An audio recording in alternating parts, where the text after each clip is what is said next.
Good evening, good evening, good evening. How's it going, Ronnie?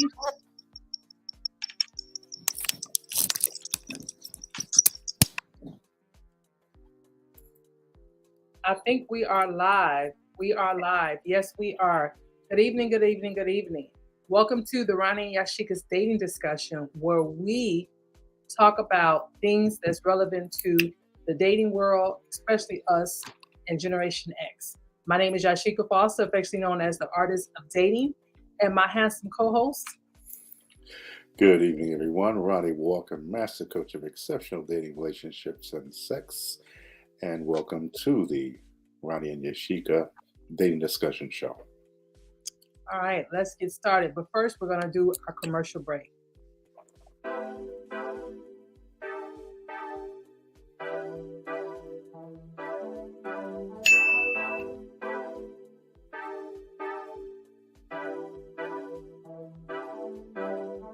Calling your phone, why you not hitting me back? Please just pick up, don't wanna go tit for tat. Arguing on versus this then this that. Killing my vibe, now I'm writing this rap. This is not another love song, girl, you got me at me. All right. Our little commercial.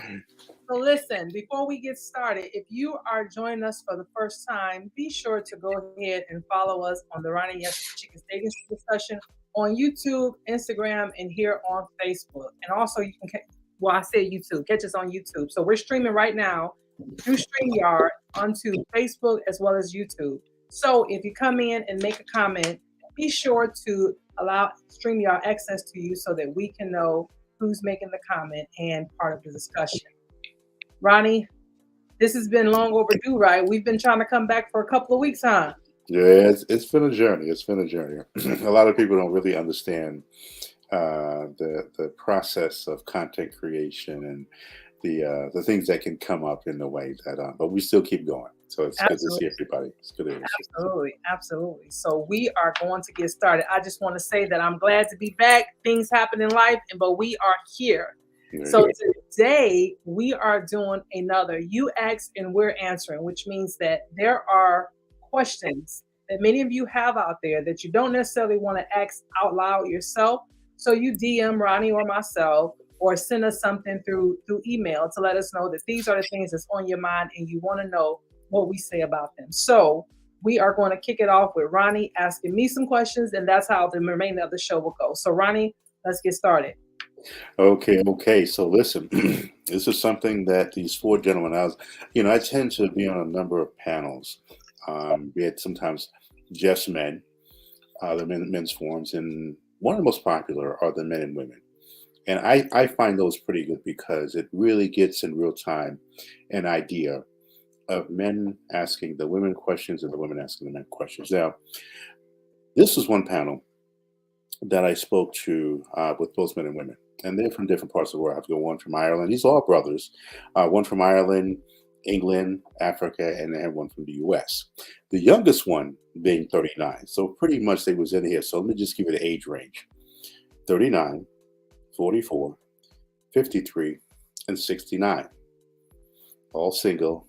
And they've had a few successes having some dates, and they've had some challenges in their dates. So they were really trying to get in a pulse, because when they're trying to compare what dating life is over there, be it Ireland as opposed to the U.S., or is it really the same with one of us? However, they got a chance to look in on one of our past shows and look at what we have, and they all unanimously reached out to say, listen, ask Yasheka this. And it's funny to hear Yasheka in an Irish accent. It's good, but it's good. So here's what they want. They're maybe 4.5 questions. So, Yasheka, do you believe in the importance of the zodiac signs in dating?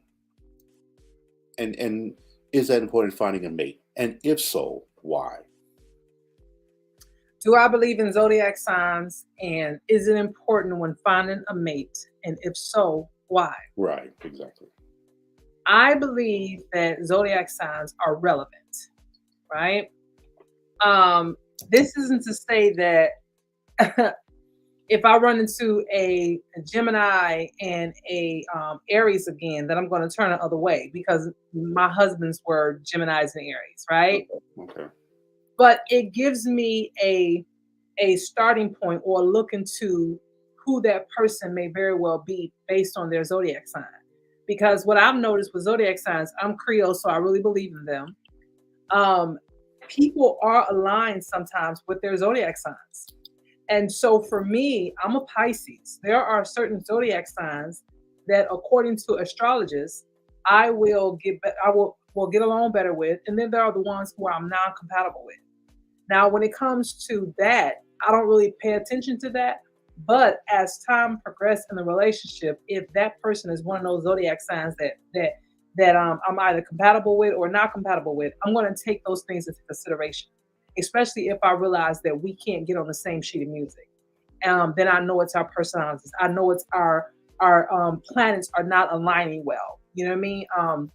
So are they important? I think they are a reference point, and I think that sometimes, depending on how much that person lives through their zodiac sign, it can be an important factor and be a deal breaker because you know it's not going to work. That's just my answer. So yes and no. Okay. Well, see, that was, and they, they asking you specifically, but they also felt that you represented a range of women.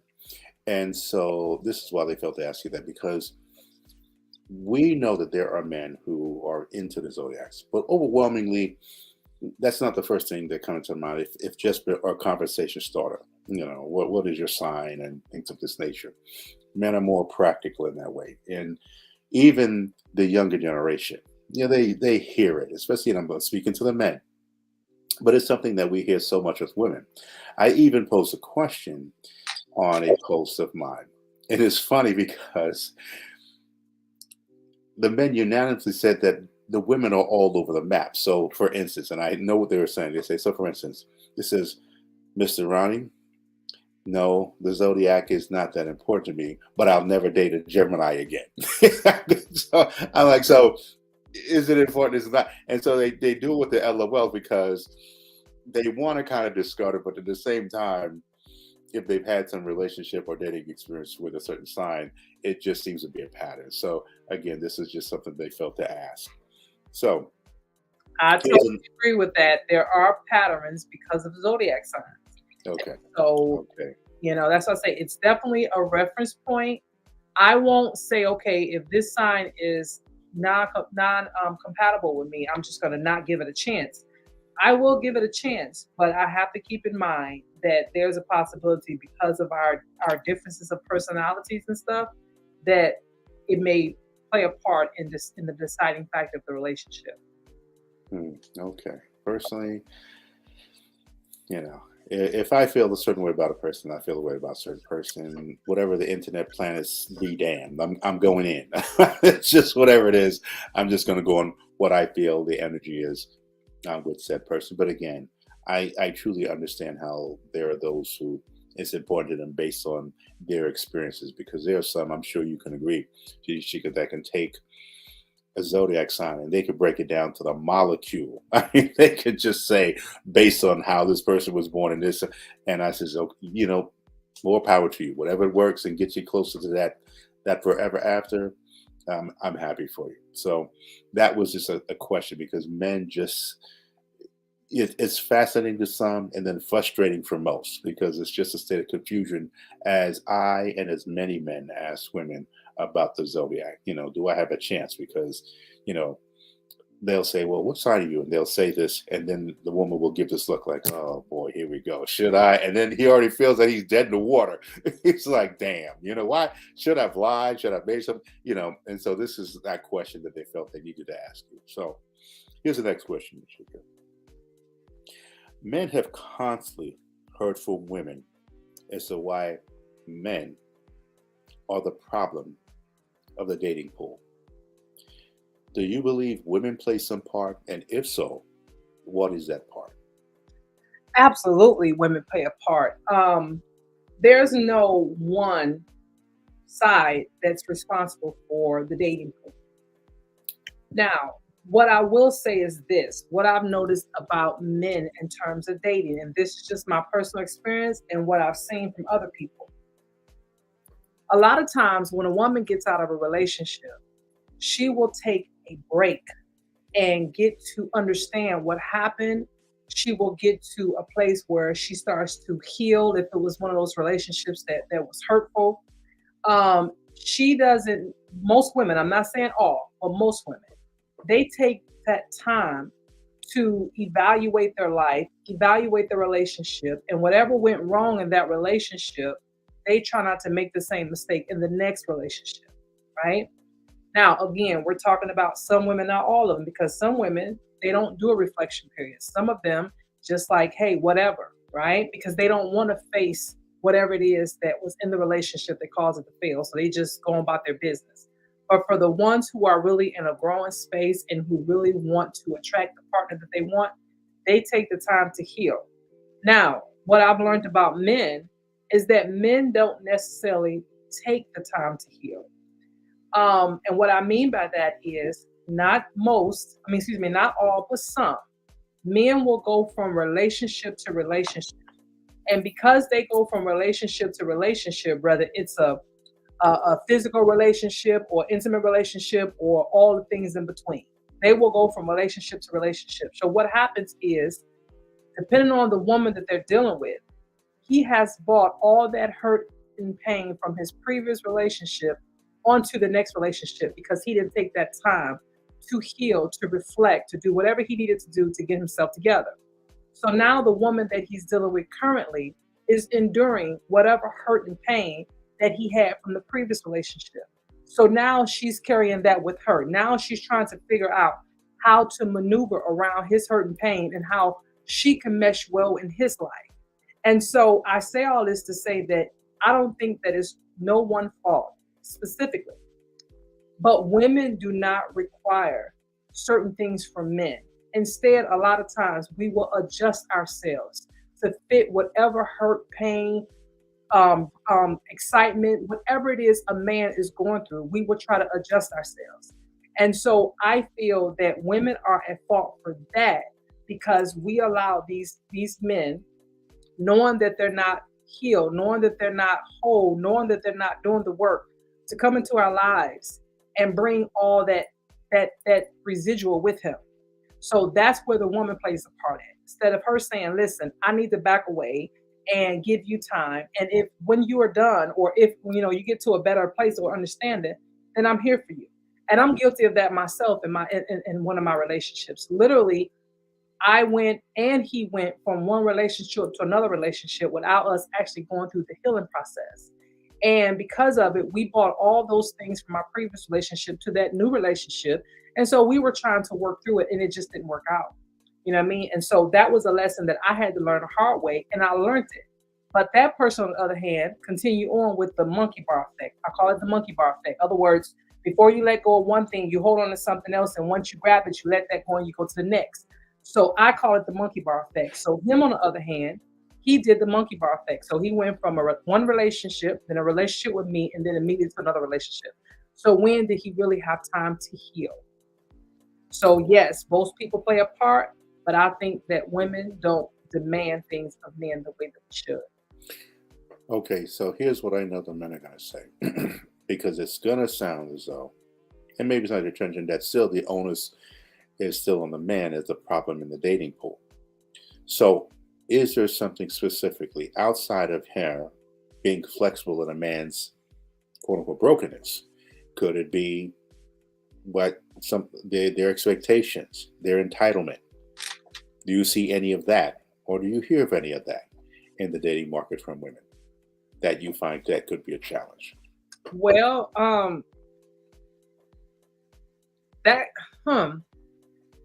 do I see anything in the dating pool from women? Women are at the point where they are looking at life and saying, I'm going to be single for the rest of my life. A lot of them are, right? A lot of them are looking at the dating pool as there's not any good men out there. That's what they say. That's what I'm being told, right? They feel that they don't want to go through certain things with men because They don't want all the drama. So they attract a certain type of person, and it's continuous on because that woman too thinks that she's in a better place sometimes, and she's not. And so I will never say that it's the man's fault. I will never say that it's the woman's fault. I think collectively, we need to do some self-reflecting before we cause pain or to put our pain onto somebody else. And so it's not anyone's fault. It's just what we allow another person to do to us. And what I realize is that women tend to allow more nonsense from men than men allow from women. Because of the scarcity mindset, because of the lack of abundance dating mindset, because of those things, we allow a lot of things to happen. And so I don't think that it's the man's fault. I think that men are just being men. And then on the other hand, I don't think it's the woman's fault because women are just being women. So we all play a part. And if for us to get into this is the beauty of all of us playing a part. The beauty of all of us playing a part is that all of us have equal chances of fixing the problem. You know what I mean? If we're part of the problem, then be part of the solution. So if we're not meshing well together as adults, as humans, as people that's looking for a partner, if we're not meshing well, then we need to fix our lane. Fix our lane. If everybody take ownership of their lane and fix it, then there'll be some healed people out here, and then relationships will form. Okay. Gentlemen, I hope you're tuning in and listening to these answers here. And of course, if you have any questions, reach out to Ronnie and Yasheka. Or more specifically, you just make sure you pen it to Yasheka. So, now this question was interesting because it was from two of the younger ones, the two youngest ones. Okay. And whereas the two older ones kind of had their minds made up as to what. But I said, that's an assumption. So I said, better yet, well, let's just ask the question. So they were impressed by your record in the military. And so there's wondering, because some of these men have dated women in the military. There's some challenges, which then led to them posing this question. Being from the military, having a military background, that is for the most part male dominated. We do know that. Has that in any way, shape, or form played a part in the way you view men in the dating space as opposed to the civilian women?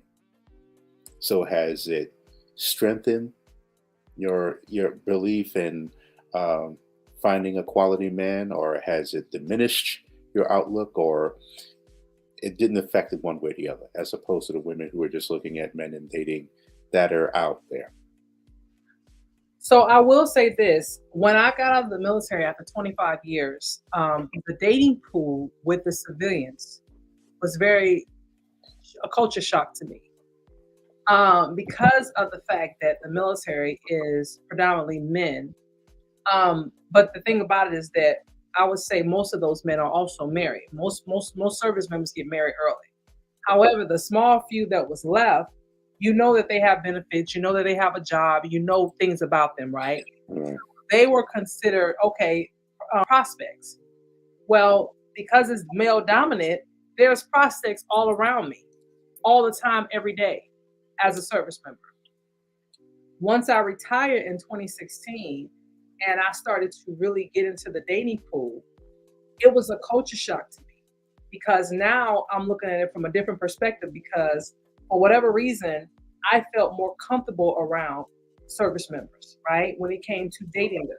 But when it came to civilian men, like, for example, getting tested, getting tested, we get tested all the time for diseases, right? We get tested, we have a healthy a medical program for us, right? Health insurance. So we're always at the doctor, we're always getting tested, we're always doing whatever we need to do. Whereas there's civilian people, it's not a requirement for them. It's not a requirement to get tested annually or biannually, or every biannually. So for me, that was definitely a culture shock to me, because now I'm looking at these men like, oh my God, when the last time you've had a complete body workup? You know what I mean? When the last time, because it's just the whole mindset. So in terms of dating, there was a culture shock to me going from the military to the civilian sector. Now, did it hurt or did it somehow play a role on my dating? Absolutely, because I look at men in the military as um, they're more structured in a lot of ways, and they do things a little different, right? A lot of them are very dominant. A lot of them are very let's just get the job done. This is what needs to happen, so we're going to get it done, right? Whereas civilian men, they have more of a leisure. And so for me, I noticed the difference in that because the things that they do, they're looking at it like, well, I'm going to do it this way and I'm going to do it how I see fit at the pace I see fit. Whereas that I feel military people are a little bit more, in my opinion, ambitious because we have a mark on the wall, right? When it comes to our education, when it comes to our promotion, when it comes to our jobs, we have a mark on the wall. So we're always working towards that mark on the wall, whether it's, one of those things, a new job, new promotion, whatever. Whereas the civilian people, sometimes they get very comfortable in their position and they stay there and they're okay with that. Whereas us, we can't stay in one position too long because if not, we'll lose our whole career value. So to answer your question, absolutely. There was a big culture shock to me. And I still think that there are times where I'm very hesitant when it comes to civilian men because on the other hand, I had a civilian guy tell me one time, Yasheka, I could marry you. And I thought, of course it was a joke, but when he said it, I was just laughing about it. I was like, haha, whatever. And then he says, because you have health insurance. And it was like, wait a minute, what? So in my mind, I'm thinking, okay, I've never dealt with that. That was the first time I dealt with that. I kid you not. It was the first time I had ever dealt with that. Okay, because I didn't know. I really hadn't paid that to attention. And when I talked to one of my friend girls about it, who was a civilian, she flat out told me, she said, Yasheka, we serious out here. You've been living your life of luxury in the military. You got this and that and a third. She said, but there are men out here that's on a hustle and on a prowl. And you are prime you are prime. They listen, they trying to snatch you up because you have benefits and because you have health insurance. And she was like, and it's serious. And I didn't know, but I know now. You're on mute. It is serious. And see, that's, I remember seeing this in the opposite, for those of you who went to school in the South for a number of years in a major military area. And it's it's strange where you have the civilian women. I mean, the military men were a catch. I mean, that was, forget it. Them brothers come out and it was on and popping. They would show the club. Now, mind you, needless to say, brothers, we all know, you get a little more leverage, you take full advantage. I mean, I used to hear the stories of, they're telling these women at the club. I'm literally at the volunteers about telling these women at the club, I'm getting deployed to some crazy exotic place, and that man's not going anywhere. So he's just trying to take advantage of what he's got going on now and moving on. Right. However, I also saw the reverse. And yes, there were those brothers that were out there, on a mission for these women, military women, because, and this used to blow my mind. I'm sitting in there getting my hair cut and listening to this. And all he had to mention was she's in the Army or she's in the Air Force or whatever. And it was like, and the guys were like, oh, see, yeah, those benefits. Just like, I'm like, hold on, what about the character? And usually, and the way he would describe her to be incredible women, an incredible woman, but yet he saw for all passes. But anyhow, that's a whole nother show of what not to do as a man. But again, so here is what we're going to say as a last question. And so you may have a short answer for this, or you may have a long answer for this, but either way, they're going to want you to explain it. Do you believe, Yasheka? I said, were you asking her and on behalf of other women or for this? No, listen, I want to know what she believes. I said, okay. Do you believe once a cheater is always a cheater? I do not. I do not believe that. I believe that people are people. People make mistakes. People mature. People grow. People evolve. And so because people do all those things, I don't believe that once a cheater, always a cheater. Do they have the capacity to do that? Absolutely. Because once you've done it, it's almost like taking a leap of faith, right? Sometimes people will be stuck in their thought process and they won't take that leap of faith when it comes to life because they're afraid. Well, when it comes to someone who steps outside of their relationship, their marriages, they've done it before and they know that they have the skills, right, to do it again, especially if they weren't caught. So in a relationship, they have the potential to do it again because they know what needs to be done to make it happen. But I believe that a lot of times people evolve, and just because they have the potential to do it or the capacity to do it or the know-how to do it, they don't act on those things to do so. Yeah, in other words, if there's something that caused them to do it before, sometimes they choose not to. So I don't necessarily believe that a cheater is always a cheater, but I know that they have the capacity to do so. And if they're choosing not to, then they're choosing to stay in whatever they got going on because they know that the hurt and pain that's involved with it. But just like all things, cheating is a choice, right? You have self-control over that, right? It's some people say, well, there's an addiction to this or addiction to that, whatever. You still have a choice. Whatever you do, whatever comes to any addiction that you may have or some urge that you may have, is still a choice.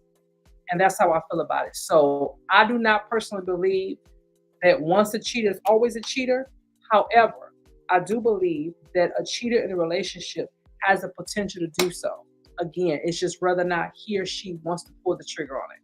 And that's just what I think. You're on mute. We can both agree on that. I've always said I believe in the power of redemption. I do believe people can change. As it's said in the world of infidelity, that one of the reasons a person will participate in infidelity is because something's missing in the relationship. The other part is that there's something missing within you, and it's trying to find out what that is. But whatever it is, it still comes down to a choice because, and further proof of that, is that the other person that they've cheated on probably had opportunities and temptations as well. But for them, they didn't. And so this journey, because again, one of the biggest challenges I have when I speak to those that are in dating is dealing with coming out of past relationships where there was some form of infidelity. Mm-hmm. And and this is why you and I, we're big on the mindset. We're talking about the mindset. If you haven't healed and you think that you've healed and yet you're tracking certain things, maybe you really aren't there. Mm-hmm. And I said that. And so, I work on the mindset. So yes, it is a choice. And I believe that's something you need to definitely address if you still have those doubts and you're in the dating world. Also, too, I want to double back to something that you said in terms of having a healthy health program. And so let this be a public service announcement to the men. Make sure that whatever age you are, that you get tested and get tested often. I'm not asking you whether you're active out there or not active out there, just because it's important. Because what I'm noticing, I've been saying this for years, that the men that are having the challenges health-wise are getting younger and younger. Mm-hmm. So while people like to make fun of men in their 50s and 60s or whatever, I was listening to a doctor today talking about how many 65-year-old men that are still out there getting it in. And why? Because they have a healthy program.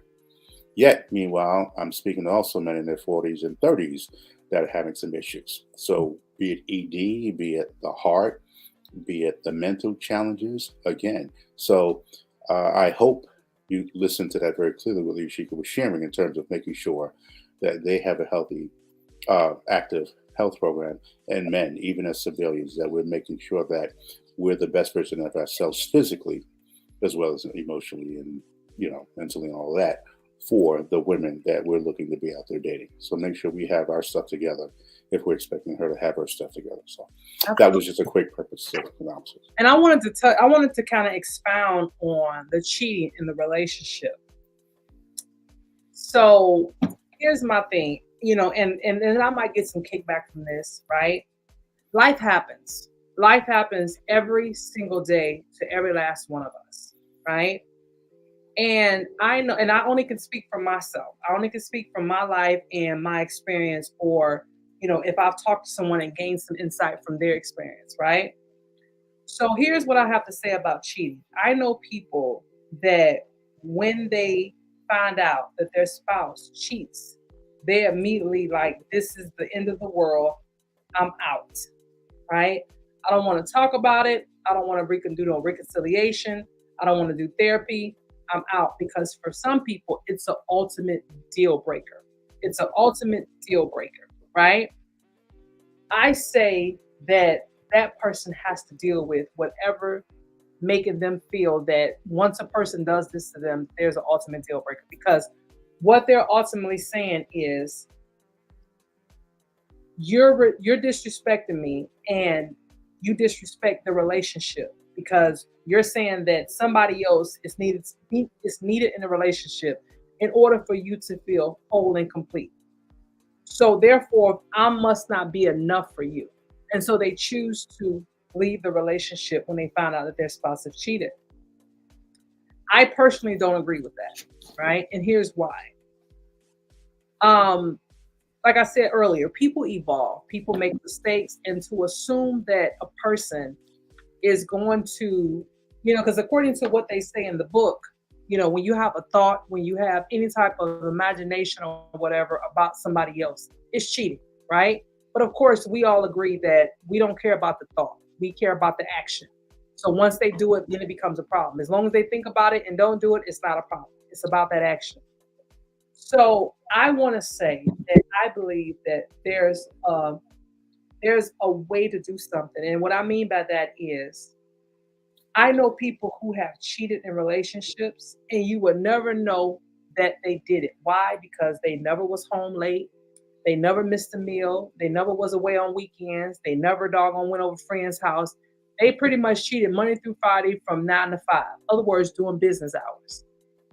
Then I know people who have created whole families outside of their marriages, right? Babies and all, a whole relationship. To me, there are levels to what we do, right? And when a person has done the latter, created the whole relationship, and you're in it, because to lay up with somebody and not have no feelings about that person is one thing. But to be in a full-blown relationship with somebody, that's something different. I believe that there's levels to cheating when it comes to if you're choosing to stay or not. That's just my opinion. That's just how I feel about it. I always said that for me and my second, because I never had that issue with my first marriage. If my first husband was doing something like that, I never knew the difference, because he never gave me any indication that he was doing it. But he had his issues. Make no mistake, that's why we're divorced. My second husband, he was crazy about the ladies, right?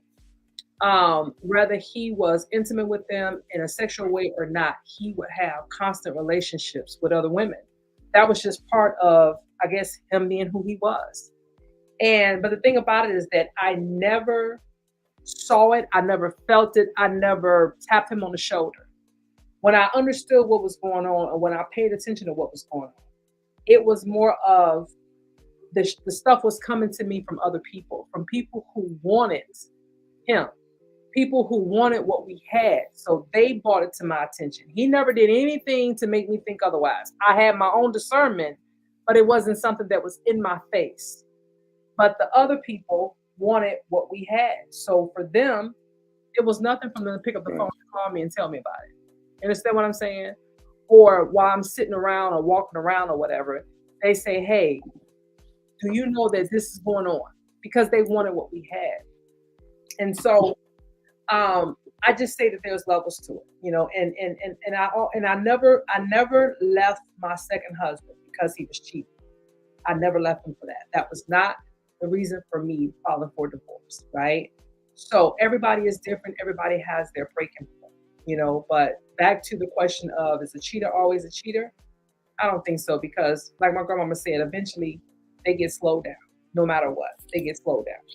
All right. No, that's good. That's good. And listen, ladies and gentlemen, I hope you truly took notes on that because there was a lot of lessons in that. A lot of lessons in that, especially to the point where she mentioned that others wanted what she had. And this is something that I'm sure many of you who have been in relationships who are tuning in probably have witnessed this, or may have been a part of this. And if you were one of those who were doing that, stop. But what that being is, and there's a lot of things in that. But yes, I do believe that once a cheater, you can grow. And you can definitely grow from that. It's something I thought. That was something I know for me. Being loyal in a relationship was never a problem. That just and maybe that's why, because I as intentional, as detailed as I am when I'm in one, that I know, there's nothing out there that's better that I'm in, unless proven otherwise, I'm good. I'm good. And you speak to enough cheaters, be they men or women, you learn real quickly there's a lot of work. And if you're a man on a purpose and on a mission, that's just not something you really have time to be out here doing. That's just, and if you listen to very successful people, that's one of the biggest guides that they will tell you. So I'm talking to the men now. You listen to enough successful men, and they'll tell you that if you're really on it, that's not something you want to concern yourself with. That can destroy everything that you're building. Right. So find the one that you want to build with. And if she's on the ride, well, then you two are unstoppable. But make no mistake, there will be temptation out there constantly. It will never end. But is it worth it? But to me, I just like I'm not like, man, that's a lot of work. And one day your ass is in the sling that you're in right now. I was like, who the hell has time to be out here with 3-4 women, just because you can, and meanwhile, I know the woman you're with is a wonderful. I mean, so I can't speak to the things that they say that time. But again, grow. I said, listen, you need to fix this. You need to fix this and see what can happen, and just never do it again. Now, of course, anyone could say, Roddy, you've never done that. Then it's easier said for you to say it than not. I'm just saying, if you speak to enough people, that is possible.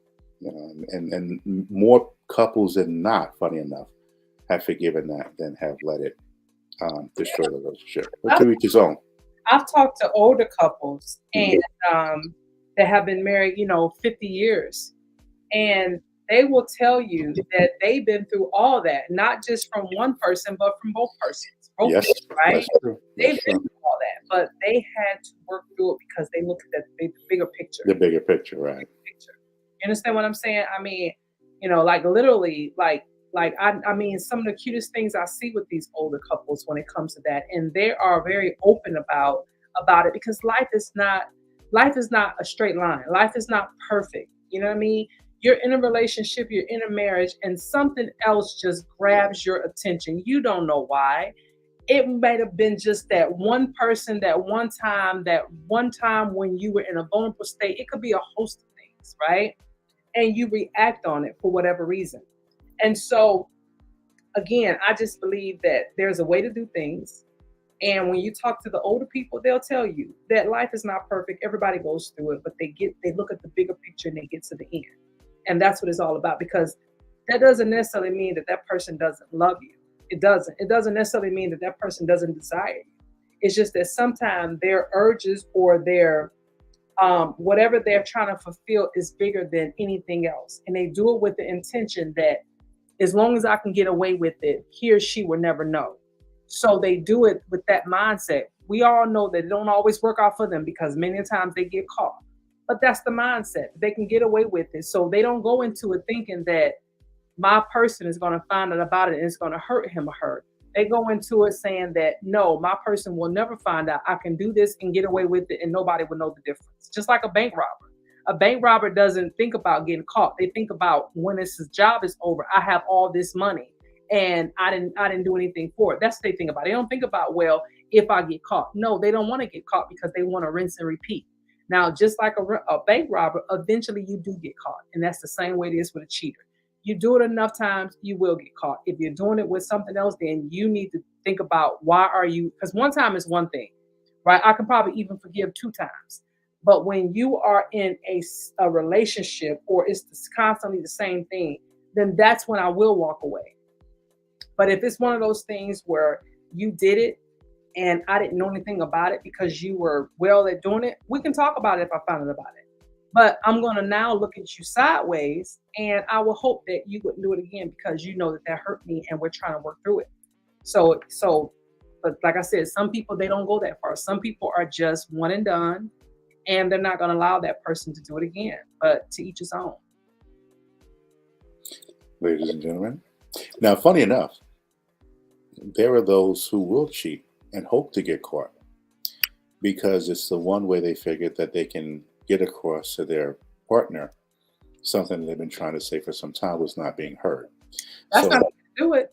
and see, and here's the thing, and see, this is where when we start talking about the subject itself of infidelity, that's a whole nother show, which Mhm. I'm sure you and I will cover that because this does happen in dating. It really does happen. It doesn't have to be a full blown monogamous relationship, but again, there's levels to this, and so, well, with that being said, Yasheka, that was all the questions. Let me, Uh, let me say something. You said that especially when dating. Here's my thing about that. When dating, because when I talk about cheating or when I think about cheating, I don't think about it from a boyfriend girlfriend perspective. I think about it from a husband and wife perspective. I do. So here's what I say about cheating and you're dating someone. If you are dating someone and you find yourself being booed up with other people, then you need to get out of that relationship with that person that you're dating because you're not ready for a committed relationship. Because I believe that dating is that chance to really figure out what do you want, what you need, and what you desire. So if you know that you're with somebody and they think that it's just you and them and you're out here cheating, then I think you're not ready for a relationship and you might need to pass that person on. In other words, you might need to get out of that relationship. So for me, when it comes to cheating and I'm dating somebody, it's a non-negotiable, right? Marriage, on the other hand, is different because there's so much more involved than just you're not ready. It's like, okay, what happened? How can we fix it to make sure it doesn't happen again? What's going on in our relationship? So for me, that's more of a let's work hard to make sure that we overcome this and that it doesn't happen again. But if we're dating and I find out that you got a chick on the side or you're constantly listen, I'm out because that means you are not ready for me. You are not in the same space that I'm in because you're still trying to figure some stuff out or conquer all you can. And mhm. so I see cheating and dating. So when I answered the question earlier about cheating, I was speaking from a marriage standpoint, not from a dating standpoint. Mhm. I think the rules are different when you're dating. Okay. Okay. Well, I'm glad for that. I'm sure they'll appreciate the clarification. I'm glad they got that. Listen, there was a lot shared. There was, I don't know how long we've been on, but I believe there was more than enough information, and she was very clear in the answers. So, gentlemen, you know the email address, RonnieandYasheka@gmail.com. And you can also go to datingdiscussions.com and find the background of Yasheka and I and reach out if you felt that there was some sort of clarification that you didn't get. I would rather you reach out to her so that way she can answer since you want to ask her and not me. So, but then again, that's good. So, ladies and gentlemen, for those of you tuning in as well, wherever you are tuning in, morning, noon, or night, I hope we added some value and added some form of clarification in this dating space, which is what our goal is. So, is there anything else that you'd like to add, Yasheka, to the? No, I simply love the Q&As. I really do. I simply love the Q&As. So for those out there who are sending them in, continue to send them in because I love the Q&As because it allows us to deal with the issues that people are experiencing right now in dating. It's not an assumption of what we think they're going through. It's an actual, this is what they're going through and they need answers. And so I appreciate that. I appreciate the questions. I appreciate the DMs. I appreciate the candid conversations that I have with people offline because it allows me to really get an idea of what's going on and then be able to bring back to people my thought, whether it's from my own personal experiences or my or my educational background or what I think the book says, whatever the case may be. I really enjoy these conversations that allows me to be just free and be, go with what I'm feeling emotionally instead of reading it from a book.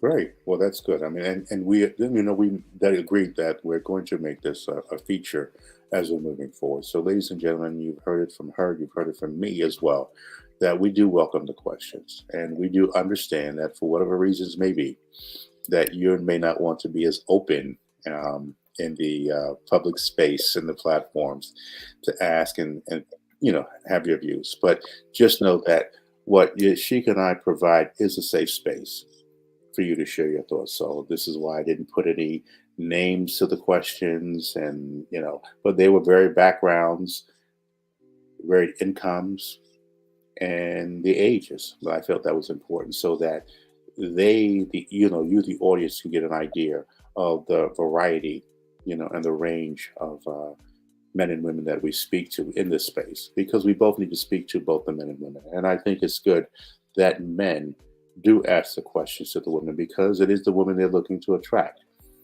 So there's no ego in it for me. Well, why ask me? I mean, hell, they spoke to me, asked me a number of things as we were on the panels. So I'm really flattered that they took the time to invest in our platform and reach out to you, Yasheka. So thank you. I truly appreciate your input.